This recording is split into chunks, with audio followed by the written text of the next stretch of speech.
नमस्कार, स्वागत है आपका डिफेंस डायनेमिक्स में और मैं हूं दानवीर सिंह, नई दिल्ली से।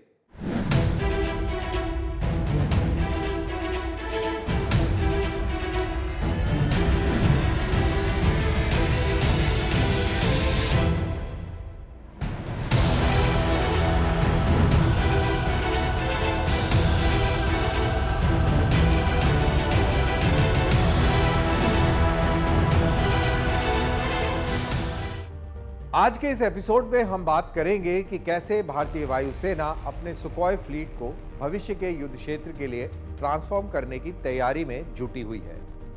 जहां ताकतवर Su-30 MKI फोर्स को हाईटेक एयर डोमिनेंस फाइटर्स और ब्रह्मोस के साथ साथ नेक्स्ट जनरेशन इंडिजिनस वेपन के साथ less long range missile carriers में बदला जाएगा।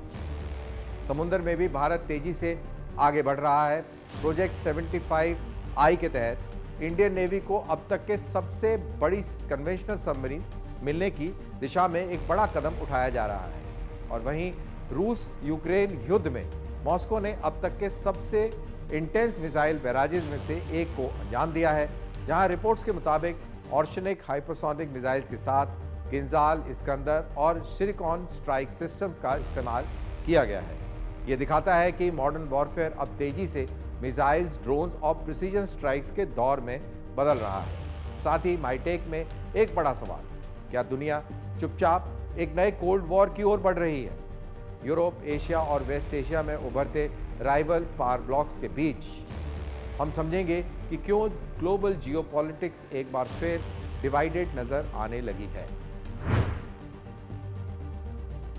भारत की एयर पावर डॉक्ट्रिन अब बड़े ट्रांसफॉर्मेशन से गुजर रही है। भारतीय वायुसेना अब अपने ताकतवर सुखोई फ्लीट को दो स्पेशलाइज्ड कॉम्बैट रोल्स में बांट रही है, जहां एक हिस्सा next generation high tech air dominance platform में बदलेगा, जबकि दूसरा हिस्सा लॉन्ग रेंज मिसाइल ट्रक के रूप में विकसित किया जाएगा, जो दुश्मन के इलाकों के भीतर गहराई तक एक devastating stand of strikes launch करने में सक्षम होगा। महत्वाकांक्षी सुपर सुखोई प्रोग्राम के तहत लगभग 200 Su-30 MKI फाइटर्स को कटिंग एज अपग्रेड्स दिए जाएंगे। लेकिन दिलचस्प बात यह है कि करीब 70 पुराने सुखोइस को इस महंगे ओवरऑल प्रोग्राम से बाहर रखा गया है। इसके बजाय इन्हें डेडिकेटेड हैवी मिसाइल कैरियर्स में बदला जा रहा है, जो ब्रह्मोस और भविष्य की इंडिजिनस क्रूज मिसाइल से लेस होंगे। ये सिर्फ कॉस्ट कटिंग नहीं है, बल्कि एक कैलकुलेटेड वॉर फाइटिंग स्ट्रैटेजी है, जिसका मकसद कॉम्बैट पावर को मैक्सिमम करना है। साथ ही चाइना और पाकिस्तान के खिलाफ भविष्य के कॉन्फ्लिक्ट्स की तैयारी करना भी है। आज हम समझेंगे कि कैसे इंडियन एयरफोर्स अपने एजिंग सुखोई फ्लीट को एशिया की सबसे deadly long range strike force में बदलने की योजना बना रहा है।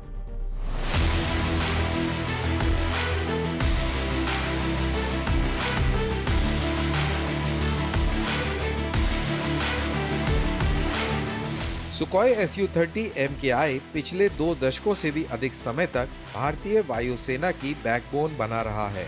लद्दाख के ऊपर एयर डोमिनेंस पेट्रोल से लेकर इंडियन ओशन में मैरीटाइम स्ट्राइक मिशंस तक इस हैवी ट्विन इंजन फाइटर ने भारत की फ्रंटलाइन एयर पावर की बड़ी जिम्मेदारी संभाली हुई है। लेकिन अब इंडियन एयरफोर्स इस एयरक्राफ्ट को वॉरफेयर के एक बिल्कुल नए फेज के लिए तैयार कर रही है। विशाल सुपर सुखोई मॉडर्नाइजेशन प्लान के तहत लगभग 200 नए सुखोई Su-30 MKI फाइटर्स को एडवांस्ड इंडिजिनस अपग्रेड्स दिए जाएंगे, जिनमें Virupaksha AESA radar, modern electronic warfare systems, AI assisted cockpits और अगली पीढ़ी के मिशन कंप्यूटर शामिल होंगे। उम्मीद है कि ये अपग्रेड्स Su-30 MKI को 2050 तक कॉम्बैट रेलिवेंट बनाए रखने में सक्षम होगा।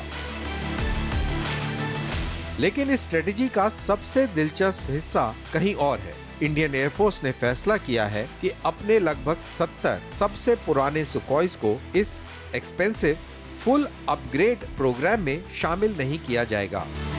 इसकी बजाय इन एयरक्राफ्ट्स को dedicated long range missile carriers में बदला जा रहा है, यानी ऐसे फ्लाइंग आर्सेनल्स जो सुरक्षित दूरी से स्टैंड ऑफ वेपन्स लॉन्च करने के लिए तैयार किए जा रहे हैं। इसका लॉजिक बिल्कुल साफ है।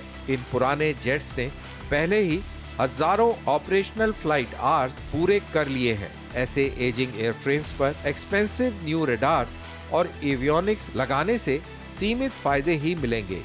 इसलिए उन्हें रिटायर करने के बजाय इंडियन एयरफोर्स उनसे मैक्सिमम कॉम्बैट वैल्यू निकाल रही है। HAL पहले ही इन एयरक्राफ्ट्स में मॉडिफिकेशन कर चुका है ताकि वह 2.5 टन की BrahMos A supersonic cruise missiles को ले जा सके।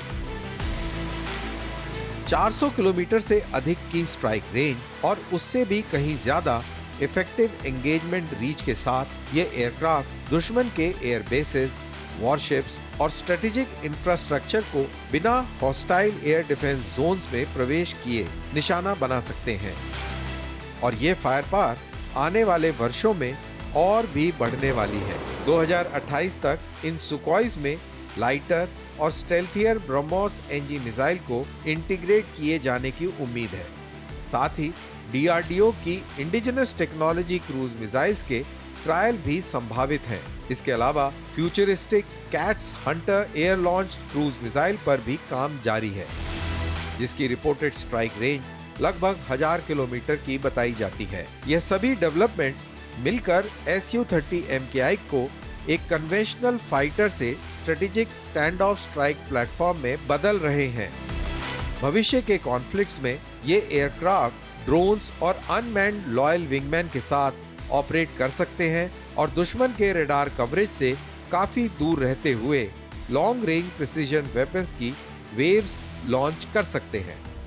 भारतीय वायुसेना की सुखोई रणनीति आधुनिक युद्ध में एक बड़े बदलाव को दर्शाती है। भविष्य की हवाई लड़ाइयां अब केवल डॉग फाइट या नजदीकी मुकाबलों पर निर्भर नहीं रहेंगी।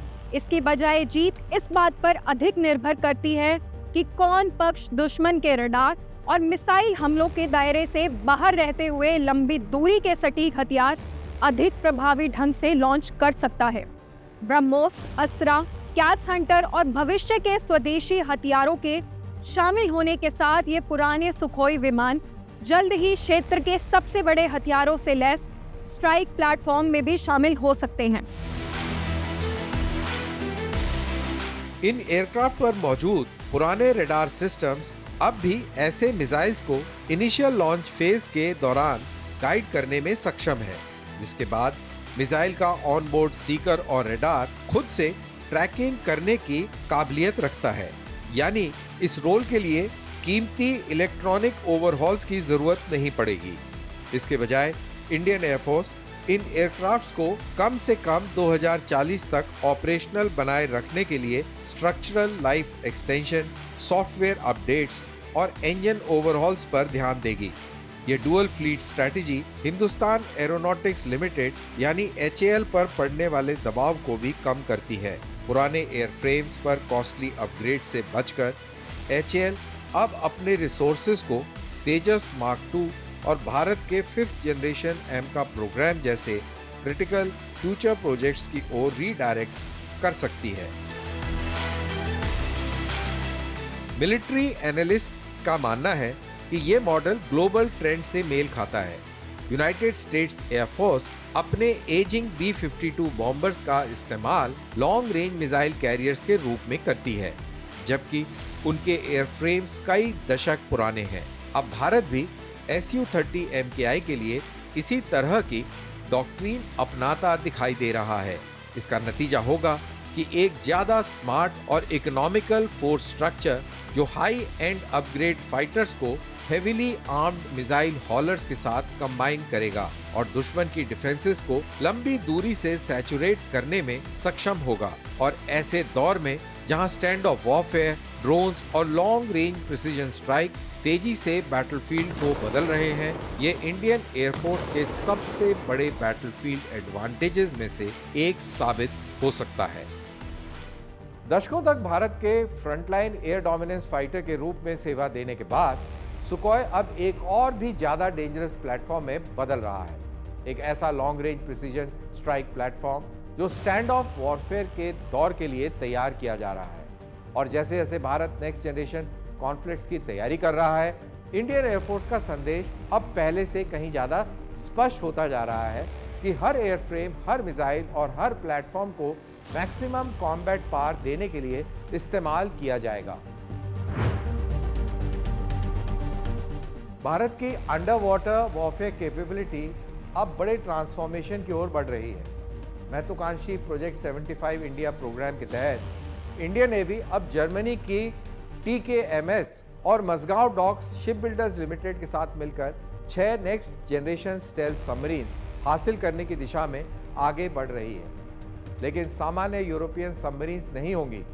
भारतीय वेरिएंट्स को ओरिजिनल जर्मन डिजाइन से कहीं ज्यादा लार्जर, हेवियर, लॉन्ग रेंज और हेवीली आर्म्ड बनाया जा रहा है, जिससे ये संभावित रूप से भारत द्वारा संचालित अब तक की सबसे बड़ी कन्वेंशनल सबमरीन्स बन सकती हैं।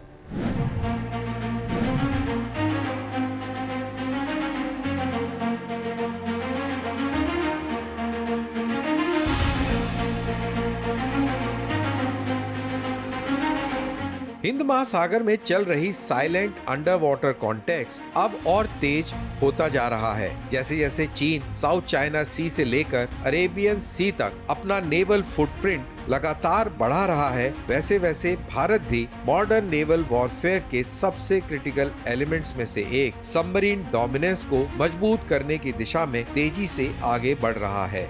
और इस ट्रांसफॉर्मेशन के केंद्र में है प्रोजेक्ट 75 इंडिया। जर्मनी की थाइंसक्रुप मरीन सिस्टम्स यानी TKMS और भारत की Mazagon Dock Ship Builders Limited के साथ पार्टनरशिप में इंडियन नेवी अब 6 एडवांस्ड कन्वेंशनल अटैक सबमरीन्स को इंडक्ट करने की तैयारी कर रही है। इस प्रोग्राम की अनुमानित लागत लगभग 70,000 करोड़ रुपए की बताई जाती है। लेकिन ये सबमरीन्स केवल ऑफ द शेल्फ इंपोर्ट्स नहीं होंगी। डिफेंस सोर्सेज के मुताबिक इंडियन नेवी ने जर्मनी की latest U-212 CD submarine architecture पर आधारित एक सिग्निफिकेंटली एनलार्ज और कस्टमाइज्ड प्लेटफॉर्म की मांग की है। इसका परिणाम है जिसे डिफेंस सर्कल्स में अनौपचारिक रूप से U-214 नेक्स्ट जनरेशन कहा जा रहा है और उम्मीद है कि ये सबमरीन्स भारतीय नौसेना की सबसे बड़ी कन्वेंशनल सबमरीन्स बनेंगी। इन अपकमिंग सबमरीन्स का अंडर वाटर डिस्प्लेसमेंट लगभग 3,500 टन तक होने का अनुमान है, जो नेवी की मौजूदा French origin Kalvari class submarines से काफी बड़ी होंगी और सर्विस में मौजूद रशियन किलो क्लास बोट से भी ज्यादा भारी होंगी। इस ड्रामेटिक इंक्रीज इन साइज के पीछे एक साफ स्ट्रेटेजिक कारण है। भारत को अब केवल कोस्टल डिफेंस के लिए सबमरीन्स की जरूरत नहीं है।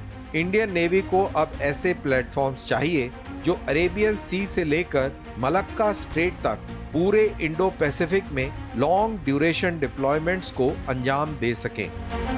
लार्जर सबमरीन्स का मतलब है ग्रेटर एंड्योरेंस, ज्यादा fuel capacity, larger battery sections और लंबे समय तक बिना सरफेस पर आए अंडर वाटर बने रहने की क्षमता।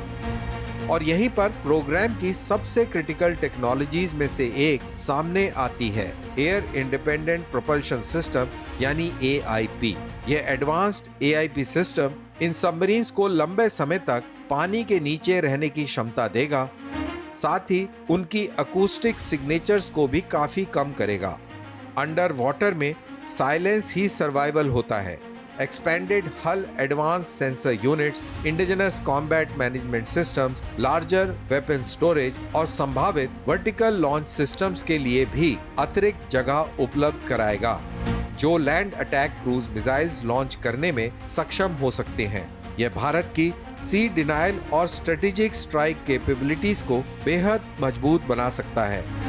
इंडियन नेवी के लिए यह सिर्फ फ्लीट एक्सपेंशन प्रोग्राम नहीं है, यह इंडियन ओशन रीजन में तेजी से बढ़ती चाइनीज मैरीटाइम डिप्लॉयमेंट्स के खिलाफ क्रेडिबल अंडर वाटर डिफेंस तैयार करने की एक व्यवहारिक रणनीति का हिस्सा है। दशकों तक भारत की सबमरीन क्षमता पुरानी प्लेटफॉर्म और धीमी खरीद प्रक्रियाओं से जूझती रही है, लेकिन प्रोजेक्ट 75I इससे बड़ा संकेत देता है, निर्भरता से क्षमता निर्माण की ओर एक बदलाव। आने वाली जर्मन मूल की सबमरीन से अपेक्षा है कि वे अधिक एंड्योरेंस, स्टेल्थ और भारी मारक क्षमता को बढ़ती स्वदेशी निर्माण भागीदारी के साथ जोड़ेंगी और ऐसे भविष्य में जहां समुद्री मार्गों पर नियंत्रण और पानी के भीतर प्रभुत्व क्षेत्रीय शक्ति संतुलन तय कर सकता है, ये सबमरीन भारत की सबसे महत्वपूर्ण रणनीतिक संपत्तियों में शामिल हो सकती हैं। चाइनीज सबमरीन्स अब एंटी पायरेसी मिशंस और स्ट्रेटेजिक पोर्ट एक्सेस एग्रीमेंट्स की आड़ में भारत के मैरीटाइम स्फीयर ऑफ इन्फ्लुएंस के आसपास नियमित रूप से ऑपरेट कर रही हैं। इसने भारत को अपने सबमरीन फ्लीट की स्केल और एंड्योरेंस रिक्वायरमेंट्स पर दोबारा सोचने के लिए मजबूर कर दिया है। लेकिन प्रोजेक्ट 75I की अहमियत सिर्फ मिलिट्री कैपेबिलिटी तक सीमित नहीं है। ये प्रोग्राम भारत की डिफेंस मैन्युफैक्चरिंग एम्बिशंस का भी एक केंद्रीय हिस्सा है। Propose transfer of technology framework के तहत सभी 6 सबमरीन्स को मुंबई स्थित मझगांव डॉक में डोमेस्टिकली भारत में ही निर्माण किया जाएगा। और सबसे महत्वपूर्ण बात यह है कि हर नई सबमरीन के साथ इंडिजिनस मैन्युफैक्चरिंग कंटेंट लगातार बढ़ने की उम्मीद है। यानी भारत सिर्फ सबमरीन्स खरीद नहीं रहा, बल्कि वह फ्यूचर इंडिजिनस सबमरीन प्रोग्राम्स के लिए जरूरी इंडस्ट्रियल इकोसिस्टम, टेक्निकल एक्सपर्टीज और डिजाइन कैपेबिलिटी भी तैयार कर रहा है। और यही भविष्य में भारत की उस लॉन्ग टर्म एम्बिशन को सपोर्ट कर सकता है, जिसके तहत देश एडवांस्ड कन्वेंशनल और next generation water combat platforms को पूरी तरह स्वदेशी रूप से विकसित करना चाहता है। जैसे जैसे इंडो पैसिफिक में स्ट्रेटेजिक कंपटीशन तेज होती जा रही है, under water warfare military power के सबसे निर्णायक तत्वों में से एक बनती जा रही है। और प्रोजेक्ट 75I के जरिए भारत ये सुनिश्चित करने की तैयारी कर रहा है कि इंडियन ओशन की सतह के नीचे भी बैलेंस ऑफ पावर पूरी तरह कंटेस्टेड बना रहे। आसमान से लेकर समुद्र की गहराइयों तक भारत का मिलिट्री मॉडर्नाइजेशन अब तेजी से एक ही लक्ष्य पर केंद्रित होता जा रहा है, लॉन्ग रेंज, सर्वाइवल और इंडिजिनस कॉम्बैट कैपेबिलिटी का निर्माण। और प्रोजेक्ट 75I के साथ इंडियन नेवी एक ऐसे भविष्य की तैयारी कर रही है जहां सबसे निर्णायक युद्ध शायद खामोशी के साथ समुद्र की सतह से बहुत नीचे लड़ा जाएगा। रूस यूक्रेन युद्ध अब एक और खतरनाक चरण में प्रवेश कर चुका है। हाल के महीनों के सबसे बड़े एरियल असॉल्ट में से एक के दौरान रूस ने यूक्रेन पर एक मैसिव ओवरनाइट स्ट्राइक की है, जिसमें उसने ऑर्शनिक हाइपरसोनिक बैलिस्टिक मिसाइल्स का इस्तेमाल किया है। मॉस्को के मुताबिक यह हमला उन यूक्रेनियन टेररिस्ट अटैक के जवाब में किया गया जिन्हें रशिया ने अपने कंट्रोल वाले क्षेत्र में सिविलियन इंफ्रास्ट्रक्चर पर हमला बताया है। लेकिन जिस बात ने अब दुनिया भर के मिलिट्री ऑब्जर्वर्स को सबसे ज़्यादा चिंतित किया है वो ये है कि उसका स्ट्राइक पैकेज, स्केल और कॉम्पोजिशन बहुत विशाल रहा है। इस ऑपरेशन में Oreshnik ballistic missiles, Kinzhal hypersonic missiles, Iskander system और शिरिकॉन क्रूज मिसाइल्स, इसके साथ सैकड़ों ड्रोन्स का एक साथ इस्तेमाल हुआ है। युद्ध शुरू होने के बाद यह ऑर्शनिक मिसाइल का केवल तीसरा रिपोर्टेड कॉम्बैट यूज माना जा रहा है और यह दिखाता है कि रशिया अब advanced long range precision strike weapons पर अपनी डिपेंडेंस लगातार बढ़ा रहा है।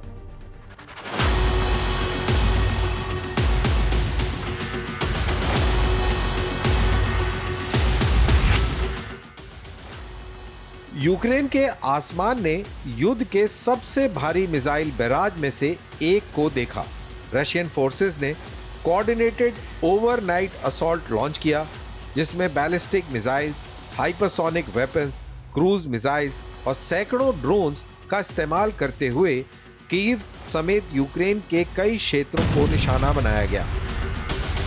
लेकिन इस हमले का सबसे महत्वपूर्ण पहलू था मॉस्को की वह आधिकारिक पुष्टि जिसमें कहा गया कि इस स्ट्राइक में ऑर्शनिक हाइपरसोनिक बैलिस्टिक मिसाइल का इस्तेमाल किया गया है, जो रशिया के सबसे नए स्ट्रेटेजिक वेपन्स में से एक माना जाता है। हालिया रूसी हमले दिखाते हैं कि आधुनिक युद्ध किस तेजी से बदल रहा है। हाइपरसोनिक मिसाइलें, ड्रोन स्वॉर्म्स और लंबी दूरी की सटीक स्ट्राइक अब भविष्य की अवधारणाएं नहीं रह गई हैं। ये अब वास्तविक युद्ध क्षेत्र के परिणाम तय करने वाली सक्रिय उपकरण बन चुके हैं।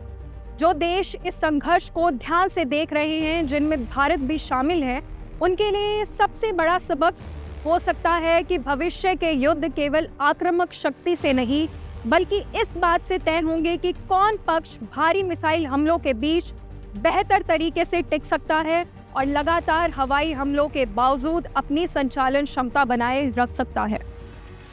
रूसी अधिकारियों के मुताबिक ये हमला रूस के कंट्रोल्ड वाले इलाकों में सिविलियन फैसिलिटीज पर कथित यूक्रेनियन स्ट्राइक्स के जवाब में किया गया। हालांकि यूक्रेन ने रशिया पर सिविलियन इंफ्रास्ट्रक्चर और रेसिडेंशियल जोन्स को जानबूझकर निशाना बनाने का आरोप लगाया है। रिपोर्ट्स के मुताबिक इस अटैक में कई कैटेगरीज के एडवांस्ड रशियन वेपन्स का इस्तेमाल किया गया है।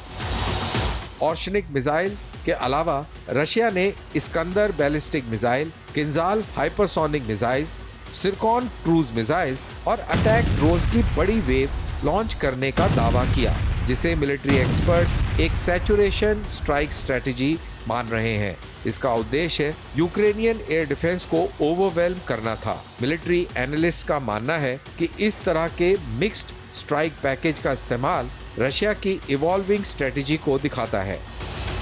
अब रशिया किसी एक मिसाइल टाइप पर निर्भर रहने की बजाय ड्रोन्स, क्रूज मिसाइल्स और हाइपरसोनिक वेपन्स को एक साथ मल्टीपल डायरेक्शंस और अलग अलग एल्टीट्यूड से लॉन्च कर रहा है। इसका ऑब्जेक्टिव बिल्कुल स्पष्ट है, इंटरसेप्शन सिस्टम्स को एग्जॉस्ट करना, रडार कंफ्यूजन पैदा करना और लेयर्ड एयर डिफेंस नेटवर्क्स में गैप बनाना। और इस लेटेस्ट स्ट्राइक का सेंटर पीस था ऑर्शनिक मिसाइल। हालांकि इस सिस्टम के बारे में आधिकारिक जानकारी बेहद सीमित है, लेकिन रूसी सूत्रों के मुताबिक इसे एक medium range hypersonic ballistic missile बताया जा रहा है, जो कन्वेंशनल और न्यूक्लियर दोनों तरह के पेलोड्स कैरी करने में सक्षम है। बताया जाता है कि यह मिसाइल टर्मिनल फ्लाइट फेज के दौरान बेहद स्पीड्स और मनूवरेबिलिटी हासिल कर सकती है, जिससे मौजूदा एयर डिफेंस सिस्टम्स के लिए इसका इंटरसेप्शन बेहद कठिन हो जाता है। युद्ध शुरू होने के बाद यह इस वेपन का केवल तीसरा ज्ञात ऑपरेशनल यूज माना जा रहा है। हालांकि इस स्ट्राइक का व्यापक महत्व यूक्रेन से कहीं आगे तक जाता है।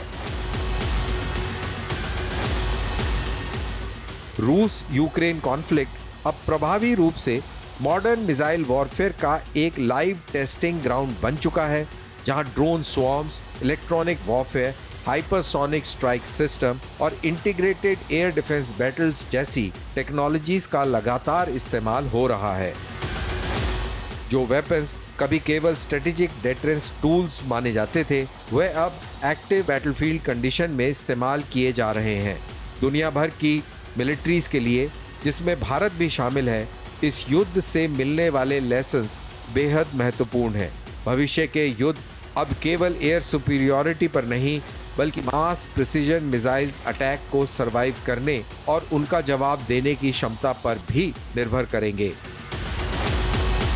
ये कॉन्फ्लिक्ट ये भी दिखाता है कि जब एयर डिफेंस नेटवर्क्स और बैलिस्टिक मिसाइल्स, क्रूज मिसाइल्स और ड्रोन से जुड़े large scale multi layered attack का सामना करना पड़ता है, तो उन पर कितना भारी दबाव पड़ता है।